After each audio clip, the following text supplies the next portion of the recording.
ಅವರೇ ಹಾಗೂ ಸನ್ಮಾನ್ಯ ಶ್ರೀ ಬಸವರಾಜ್ ಪೂಜಾರ್ ಅವರೇ, ಸನ್ಮಾನ್ಯ ಶ್ರೀಮತಿ ಸೌಭಾಗ್ಯಲಕ್ಷ್ಮಿ ಹೊಸಮಣಿ ಅವರೇ, ಹಾಗೂ ಸನ್ಮಾನ್ಯ ಶ್ರೀ ಸೌಭಾಗ್ಯ ರವಿಕುಮಾರ ಜತ್ತಿ ಅವರೇ, ಹಾಗೂ ಮುದ್ದು ಮಕ್ಕಳೇ, ಹಾಗೂ ವೇದಿಕೆಯಲ್ಲಿ ಇರ್ತಕ್ಕಂಥ ಎಲ್ಲ ತಾಯಂದಿರೇ ಹಾಗೂ ಸ್ನೇಹಿತರೆ, ಮೊಟ್ಟ ಮೊದಲನೇದಾಗಿ ಇವತ್ತಿನ ದಿವಸ ಅಂತಾರಾಷ್ಟ್ರೀಯ ಹೆಣ್ಣು ಮಕ್ಕಳ ದಿನಾಚರಣೆಯ ಹಾರ್ದಿಕ ಶುಭಾಶಯಗಳನ್ನ ಸಲ್ಲಿಸ್ತಾ ಇದ್ದೀನಿ.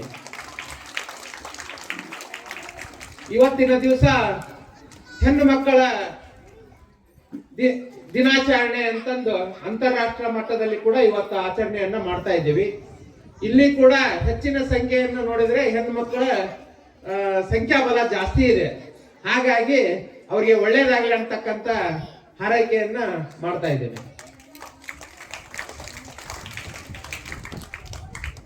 ಮುದ್ದು ಮಕ್ಕಳೇ, ನಮ್ಮ ಹಾವೇರಿ ಜಿಲ್ಲೆ ಮರಿ ಕಲ್ಯಾಣ ಅಂತಕ್ಕಂಥ ಹೆಸರಾಗಿದೆ. ಆಮೇಲೆ ಅನೇಕ ಶಿವಶರಣರು ಹುಟ್ಟಿದಂತ ನಾಡು. ಕನಕದಾಸರು ಇರ್ಬೋದು, ಶಿಸ್ನಾಳ ಸರೀಫರು ಇರ್ಬೋದು, ಅನೇಕ ಜನ ಹೋರಾಟಗಾರರು ಹುಟ್ಟಿದಂತ ನಾಡು. ಗಳಗನಾಥರು ಇರ್ಬೋದು, ಆಮೇಲೆ ಮೈಲಾರ್ ಮಾದೇವಪ್ಪ ಇರ್ಬೋದು, ಗುದ್ಲೆಪ್ಪ ಹಳ್ಳಿಕೇರಿ ಇರ್ಬೋದು, ಹೊಸಮಣಿ ಸಿದ್ದಪ್ಪನವರು ಇರ್ಬೋದು, ಇಂಥ ಹೋರಾಟಗಾರರು, ಸಾಹಿತಿಗಳು ಮತ್ತು ಅನೇಕ ಶಿವಶರಣರು ಹುಟ್ಟಿದಂತ ನಾಡಿನಲ್ಲಿ ನಾವೆಲ್ಲ ಹುಟ್ಟಿದೇವೆ ಅಂದ್ರೆ ನಾವೇ ಪುಣ್ಯವಂತರು ಅಂತ ಹೇಳಕ್ ಇಷ್ಟಪಡ್ತೀನಿ ಬಂಧುಗಳೇ. ಈಗ ಕನಕದಾಸರು ಹೇಳ್ತಾರೆ, ಈ ಸಮಾಜದಲ್ಲಿರ್ತಕ್ಕಂಥ ಅಂಕುಡೊಂಕುಗಳನ್ನ ತಿದ್ದಲು ಮತ್ತು ಏನು ಈ ಮೂಢನಂಬಿಕೆಗಳನ್ನ ಬಿಡಲು ಅವ್ರು ಹೇಳ್ತಾರೆ, ಕುಲ ಕುಲವೆಂದು ಹೊಡೆದಾಡದಿರಿ, ಕುಲದ ಮಹಿಮೆಯನ್ನು ಬಲ್ಲಿರ ಅಂತಕ್ಕಂಥ ಮಾತನ್ನ ಹೇಳ್ತಾರೆ.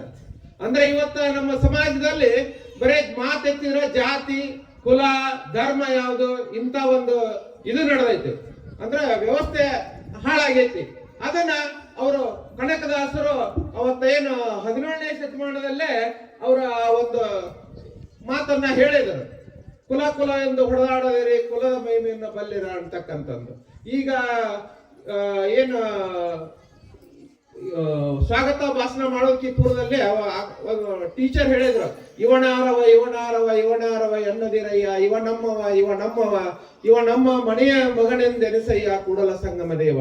ಬಸವಣ್ಣವ್ರು ಕೂಡ ಇಂಥ ಸಮಾಜದಲ್ಲಿರ್ತಕ್ಕಂಥ ಅಂಕುಡೊಂಕುಗಳನ್ನ ತಿದ್ದಕ ಬಹಳಷ್ಟು ಪ್ರಯತ್ನಗಳನ್ನ ಮಾಡಿದ್ದಾರೆ. ಅವರ ವಚನ ಸಾಹಿತ್ಯದ ಮುಖಾಂತರ ಅನೇಕ ವಚನಗಳಲ್ಲಿ ಈ ಸಮಾಜದ ಮೂಢನಂಬಿಕೆ, ಅಂಕುಡೊಂಕುಗಳು, ಆಮ್ಯಾಗ ಅನೇಕ ತಾರತಮ್ಯ, ಹೆಣ್ಣು ಗಂಡು ಅಂತಕ್ಕಂಥ ತಾರತಮ್ಯ, ಅನೇಕ ಆಮ್ಯಾಗ ಜಾತಿ ಭೇದ ಅಂತಕ್ಕಂಥ ತಾರತಮ್ಯ, ಇವನ್ನೆಲ್ಲ ತಿದ್ದಕ ಅವರು ಕೂಡ ಬಹಳ ಹೋರಾಟವನ್ನು ಮಾಡಿದಂತ ಮಹಾನ್ ನಾಯಕರು ಕ್ರಾಂತಿ ಯೋಗಿ ಬಸವೇಶ್ವರರು ಅಂತ ಹೇಳಕ್ ಇಷ್ಟಪಡ್ತೀನಿ ಬಂಧುಗಳು. ಅದೇ ರೀತಿಯಾಗಿ ಈಗ ಸರ್ವಜ್ಞವರು ಕೂಡ ಇದೇ ನಾಡಿನಲ್ಲೇ ಹುಟ್ಟಿದ್ದಾರೆ. ಸರ್ವಜ್ಞವರು ಕೂಡ ಇಂಥ ಏನು ನಾವು ಯಾವ ರೀತಿ ಹೆಂಗ ಬದುಕಬೇಕು, ಯಾರ ಜೊತೆ ನಾವು ಸ್ನೇಹ ಸಂಬಂಧಗಳನ್ನ ಬೆಳೆಸ್ಬೇಕು ಅನ್ನೋದ್ರ ಬಗ್ಗೆ ಕೂಡ ಅನೇಕ ವಚನಗಳಲ್ಲಿ, ಅವರ ತ್ರಿಪದಿ ವಚನಗಳಲ್ಲಿ ಕೂಡ ಹೇಳಿದ್ದಾರೆ. ನಾವು ಯಾವುದೇ ಸ್ನೇಹ ಮಾಡ್ಬೇಕಂದ್ರೆ ಅವರ ವಚನದಲ್ಲಿ ಸಜ್ಜನರ ಸಂಘವನ್ನು ಹೆಜ್ಜೆಯನ್ನು ಸವೆದಂತೆ, ದುರ್ಜನರ ಸಂಘ ಕಲ್ಲು ಬಂಡಿಗೆ ಆದಂತೆ ಸರ್ವಜ್ಞ ಅಂತಕ್ಕಂಥ ಮಾತನ್ನು ಹೇಳಿದ್ದಾರೆ. ಅದೇ ರೀತಿಯಾಗಿ ಇನ್ನೊಂದು ವಚನದಲ್ಲಿ ಕೂಡ ಅವರು ಬಹಳ ಚೆನ್ನಾಗಿ ಹೇಳಿದ್ದಾರೆ. ಮಕ್ಕಳೇ, ಬಲ್ಲವರ ಒಡನಾಟ ಬೆಲ್ಲವನ್ನು ಮೆದ್ದಂತೆ ಅಲ್ಲ ಹೋದೆಂಬ ಅಜ್ಞಾನಿ ಒಡನಾಟ ಕಲ್ಲು ಹಾದಂತೆ ಸರ್ವಜ್ಞ ಅಂತಕ್ಕಂಥ ಮಾತು. ಅಂದ್ರೆ ನಾವು ಒಳ್ಳೆಯವ್ರ ಜೊತೆ ಸ್ನೇಹ ಮಾಡಿದ್ರ, ಆಮೇಲೆ ಒಳ್ಳೆಯವ್ರ ಜೊತೆ ನಾವು ಗೆಳೆತನ ಮಾಡಿದ್ರ ನಾವು ಕೂಡ ಒಳ್ಳೆಯವರಾಗ್ತೀವಿ, ನಾವು ಕೆಟ್ಟವ್ರ ಜೊತೆ ಗೆಳೆತನ ಮಾಡಿದ್ರೆ ನಾವು ಕೂಡ ಕೆಟ್ಟವರಾಗ್ತೀವಿ ಅಂತಕ್ಕಂಥ ಭಾವನೆಯನ್ನು ಇಟ್ಕೊಂಡು ವಚನಗಳನ್ನ ಬರೆದಿದ್ದಾರೆ ಮುದ್ದು ಮಕ್ಕಳು.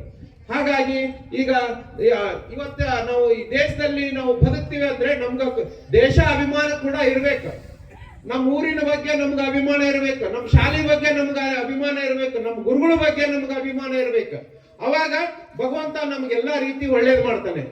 ಮೊಟ್ಟ ಮೊದಲನೇದಾಗಿ ನಾವು ಶಾಲೆಗೆ ಬರೋಕೆ ಪೂರ್ವದಲ್ಲಿ ತಂದೆ ತಾಯಿಗೆ ನಮಸ್ಕಾರ ಮಾಡಿಕೊಂಡು ಗೌರವ ಭಾವನೆಯಿಂದ ತಂದೆ ತಾಯಿ ಆಶೀರ್ವಾದ ತಗೊಂಡು ಶಾಲೆಗೆ ಬರ್ಬೇಕಂತ ನಾ ಹೇಳಕ್ ಇಷ್ಟಪಡ್ತೀನಿ ಬಂಧುಗಳೇ. ಯಾರು ತಂದೆ ತಾಯಿಗೆ ಗೌರವ ಕೊಡ್ತಾರೋ, ಯಾರು ಗುರು ಹಿರಿಯರಿಗೆ ಗೌರವ ಕೊಡ್ತಾರೋ, ಯಾರು ಹಿರಿಯರಿಗಾದಂತವ್ರಿಗೆ ಗೌರವ ಕೊಡ್ತಾರೋ ಅವರ ಜೀವನ ಪಾವನ ಆಗತ್ತಂತ ಹೇಳಕ್ ಇಷ್ಟಪಡ್ತೀನಿ ಬಂಧುಗಳೇ. ಅದೇ ರೀತಿಯಾಗಿ ಒಂದು ಏನಪ್ಪಾ ನಮ್ಗ ದೇಶಭಕ್ತಿ ಯಾವ ರೀತಿ ಇರಬೇಕು ಅನ್ನೋದ್ರ ಬಗ್ಗೆ ಒಂದು ಸಣ್ಣ ಕಥೆಯನ್ನು ಕೂಡ ನಾನು ಹೇಳಕ್ ಇಷ್ಟಪಡ್ತೀನಿ.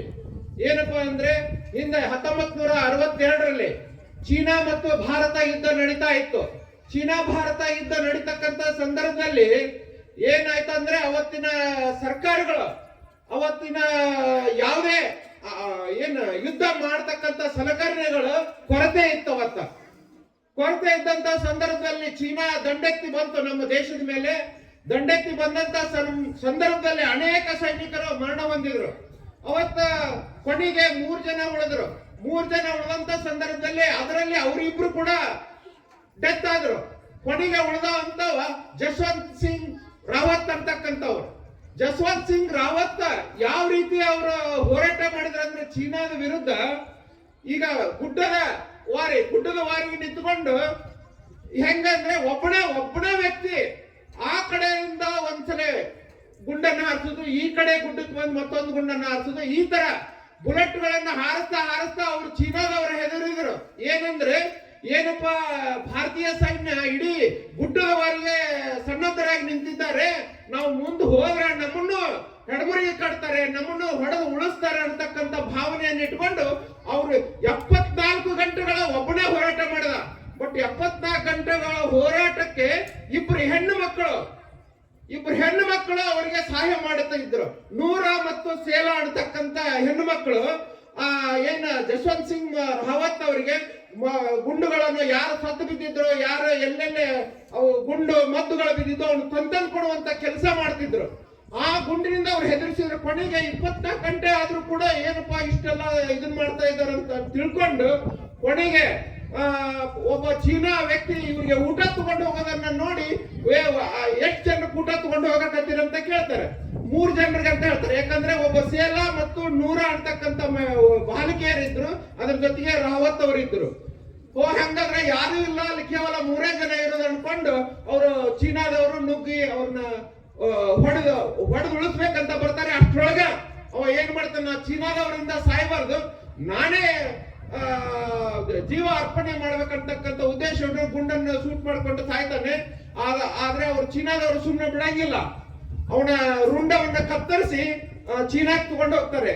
ಚೀನಾಕ್ ತಗೊಂಡೋಗಿ ಕೊನೆಗೆ ಅವರು ಮಾತಾಡ್ತಾರೆ. ಅಲ್ಲೇ ಏನು ಡಿಸ್ಕಷನ್ ಮಾಡ್ತಾರಂದ್ರೆ, ನಮ್ ದೇಶದಲ್ಲಿ ಇಂಥ ಒಬ್ಬ ಸೈನಿಕ ಇದ್ದಿದ್ರೆ ಇಡೀ ವಿಶ್ವವನ್ನೇ ನಾವು ಆಳ್ಬಹುದಾ ಅಂತಕ್ಕಂಥ ಮಾತನ್ನ ಅಲ್ಲೇ ಡಿಸ್ಕಷನ್ ಮಾಡಿ ಕೊನೆಗೆ ಅವನ ಒಂದು ಕಂಚಿನ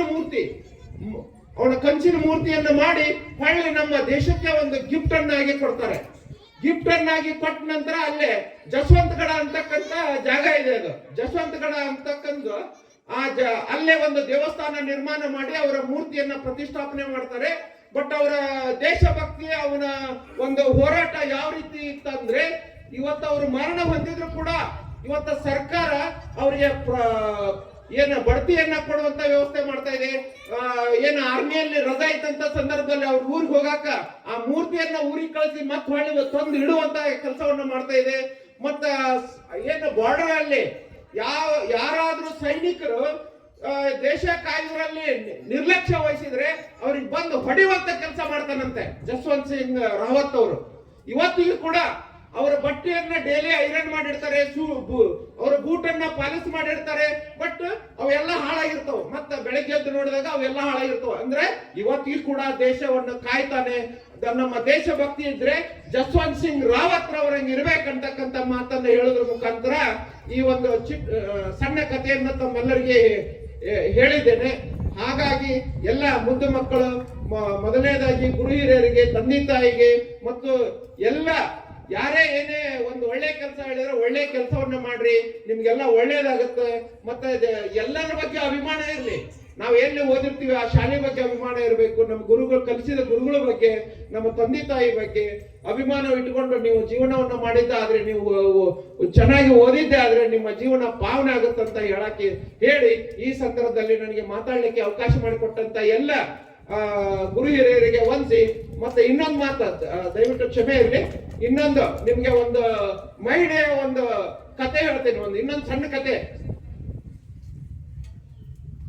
ಏನಪ್ಪಾ, ಒಂದು ಜ್ಯೋತಿ ರೆಡ್ಡಿ ಅಂತಕ್ಕಂಥ ಒಂದು ಮಹಿಳೆ, ತುಂಬಾ ಬಡತನ. ಅಂದ್ರೆ ಒಬ್ಬ ವ್ಯಕ್ತಿ ಮನಸ್ಸು ಮಾಡಿದ್ರೆ ಏನ್ ಬೇಕಾದ್ರೂ ಮಾಡ್ಬೋದು ಅನ್ನೋದಕ್ಕೆ ಇದು ಒಂದು ಕತೆ, ಸಣ್ಣ ಕತೆ ಹೇಳ್ತಾ ಇದ್ದೀನಿ ನಿಮ್ಗೆ. ಜ್ಯೋತಿ ರೆಡ್ಡಿ ಅಂತಕ್ಕಂತ ಒಂದು ಮಹಿಳೆ ಏನು ತೆಲಂಗಾಣ ರಾಜ್ಯದ ವರಂಗಲ್ ಅಲ್ಲಿ ಒಂದು ಹನುಮಕೊಂಡ ಅಂತಕ್ಕಂತ ಊರು. ಬಡತನದಲ್ಲಿ ಕೂಡ ಅವ್ರ ತಂದೆ ತಾಯಿ ಏನ್ ಮಾಡ್ತಾರೆ, ಒಂದು ಆಶ್ರಮ ಸ್ಕೂಲ್ ಅಲ್ಲಿ ಅವಳಿಗೆ ಓದಕ್ ಬಿಡ್ತಾರೆ. ಅಂದ್ರೆ ಓದಿಸುವ ಶಕ್ತಿ ಕೂಡ ತಂದೆ ತಾಯಿಗೆ ಇದ್ದಿದ್ದಿಲ್ಲ. ಅಲ್ಲಿ ಓದ್ಲಿಕ್ಕೆ ಬಿಡ್ತಾರೆ. ಓದಂತ ಬಿಟ್ಟಾಗ ಅವಳು ಎಷ್ಟೋ ಕಷ್ಟಪಟ್ಟು 10ನೇ ತರಗತಿಯನ್ನ ಮುಗಿಸ್ತಾಳೆ. 10ನೇ ತರಗತಿ ಮುಗಿಸಿದ ನಂತರ ಕೊನೆಗೆ ಅವತ್ತಿನ ಒಂದು ಪರಿಸ್ಥಿತಿ ಹಂಗಿತ್ತು. ಏನಂದ್ರೆ ಅವಳಿಗೆ ಇಮಿಡಿಯೇಟ್ ಆಗಿ ಒಂದು ಗಂಡು ಹುಡುಕಿ ಮದುವೆಯನ್ನ ಮಾಡಿಕೊಟ್ರು. ಎಷ್ಟು 16 ವರ್ಷಕ್ಕೆ ಮಾಡಿದ್ರು.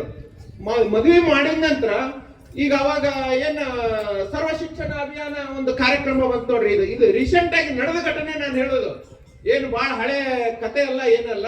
ಸರ್ವ ಶಿಕ್ಷಣ ಅಭಿಯಾನ ಏನ್ ಕಾರ್ಯಕ್ರಮ ಬಂತು, ಕೇಂದ್ರ ಸರ್ಕಾರ ಏನು ಯೋಜನೆಯನ್ನ ಜಾರಿಗೆ ತಗೊಂಡು ಬಂತು.